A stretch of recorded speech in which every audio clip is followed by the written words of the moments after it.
जय श्री कृष्ण भक्तों, श्रीमद् भागवत महापुराण की भाव यात्रा 10वें स्कंद के 54वें अध्याय तक आ पहुंची है।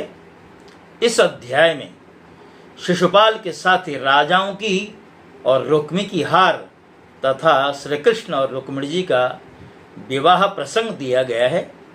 सुखदेव जी कहते हैं, राजन, इस प्रकार कह सुनकर सब के सब राजा क्रोध से आग बबूला हो उठे, क्योंकि उन सभी राजाओं को धता बता करके भगवान ने उन्हीं राजाओं के मध्य से रुक्मिणी जी का हरण जो कर लिया था।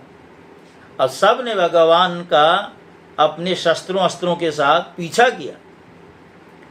अब इधर भगवान के साथ जो यदुवंशियों की जो सेना थी,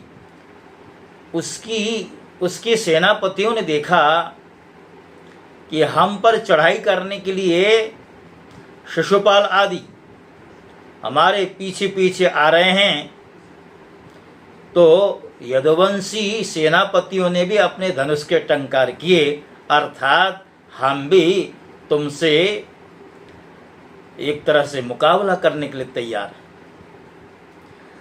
जरासंध की जो सेना थी, उसके कई लोग घोड़े पर थे, कई लोग हाथी पर सवार थे, कई लोग रथ पर चढ़े हुए थे, और वे सभी धनुर्वेद के निष्णात थे, अर्थात उन्हें धनुर्विद्या अच्छी तरह से आती थी और उन्होंने बाणों की वर्षा आरंभ कर दी।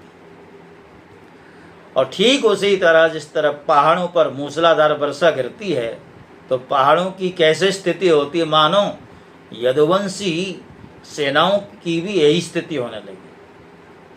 अब इधर रुक्मिणी जी ने देखा कि उनके पति श्री कृष्ण की सेना बाणों की वर्षा से ढक गई है, अर्थात जरासंध के द्वारा जो बाणों का प्रहार किया गया है, मानो उस बाण रूपी वर्षा से ढक गई है।